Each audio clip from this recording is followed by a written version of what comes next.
प्रसंग चल रहा है कि हम यहाँ उसी पर आते हैं कि 7वें अध्याय के 18वें श्लोक में गीता ज्ञानदाता ने अपनी साधना, अपनी गति को भी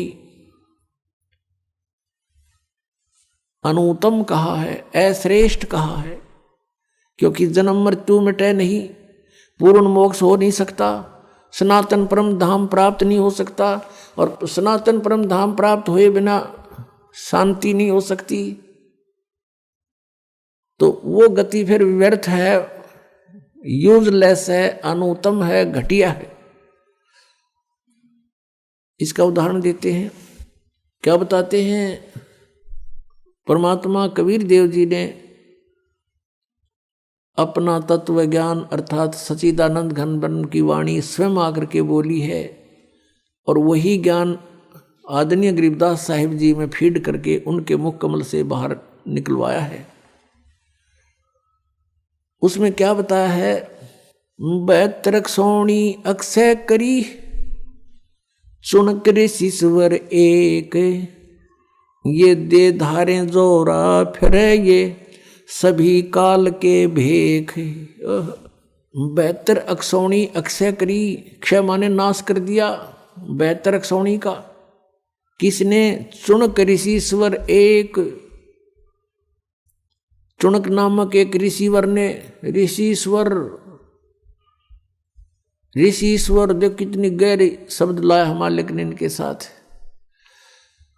एक तो ऋषि सिंपल, एक ऋषिश्वर, ऋषियों में भी श्रेष्ठों से भी श्रेष्ठ।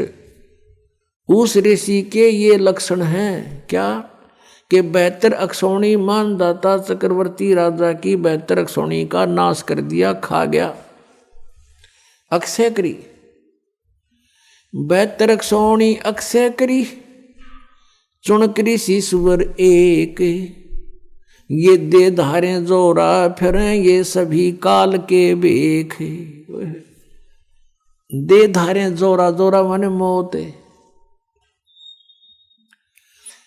जिनको तुम ऋषि महर्षि मानते थे, परमात्मा कहते हैं, और जो ब्रह्म तक के पुजारी थे, ईश्वर पुरुष के पुजारी थे, ओम नाम का जाप करते थे, वेदोनुसार वो कहते हैं हम साधना करते हैं, वो काल तक के पुजारी हैं, ब्रह्म तक के पुजारी हैं, काल के भेख हैं, यानी काल के उपासक हैं। भेख होता है उपासक समूह, उसमें से ये एक है। कहते हैं या दे धारे जोरा फिरे, तुम ऋषि समझो, ये तो एटम बम फिरे हैं शरीरदारी, ये मौत फिरे चलती फिरती, जरा सा कोई कह दे उसमें फूक दे, ऐसी सिद्धियों से युक्त है ये, और तुम ऋषि में ऋषि मानते उनको। तो यहां बताए हैं कि इस काल के पुजारी, इसलिए ये अनुत्तम है ये साधना कि 72 अक्षौणी अक्षय करी, चुनक ऋषिश्वर एक, और ये दे धारे जोरा फिरे, तुम ऋषि को हो, ये तब मौत आंड है या मौत भटक रही है, तुम्हें जरा सा छेड़ दिया, इसके प्रतिकूल कार्य थोड़ा सा भी कर दिया, वचन से ही तुम्हें भस्म कर दे। और ये सभी काल के भेख है।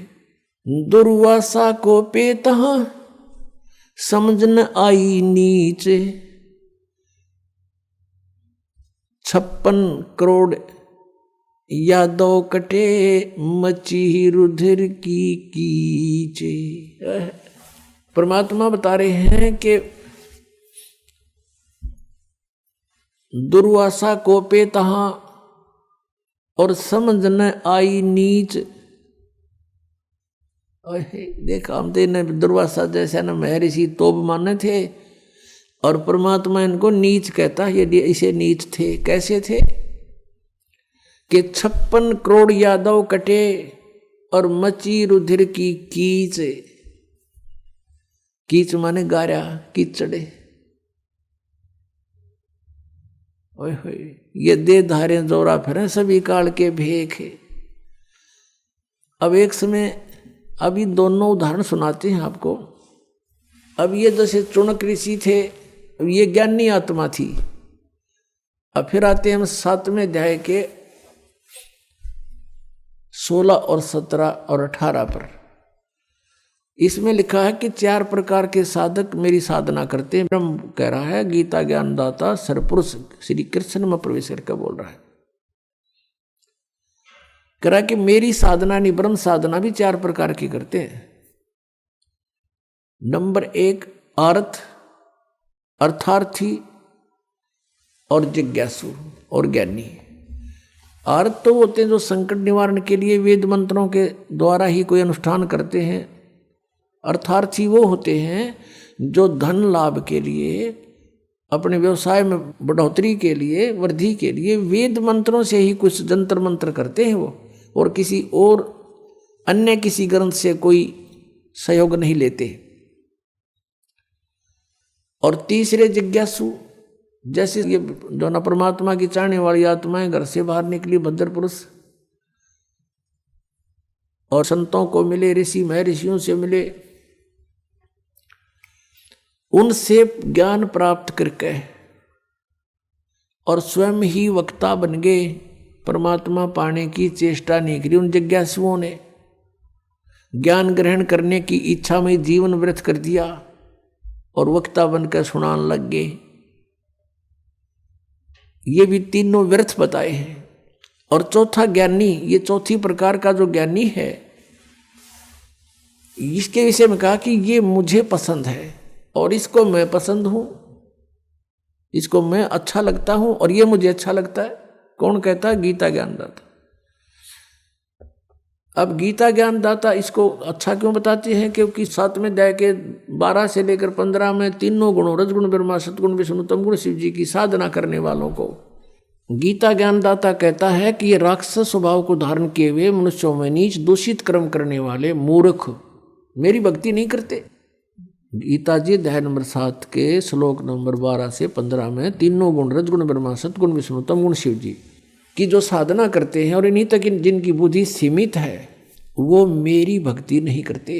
ये मूर्ख अपनी भक्ति के विषय में बता रहा है, ये 4 प्रकार के करते हैं। इन 4 प्रकार में से भी फिर ज्ञानी को कहता है कि ये ज्ञानी मुझे पसंद है, मुझे अच्छा लगता है, क्योंकि इसने मेरी भक्ति की और इसको मैं अच्छा लगता हूं, क्योंकि ज्ञानी वो होता है जिसको ये ज्ञान हो जाए कि भाई मनुष्य जीवन का उद्देश्य क्या है।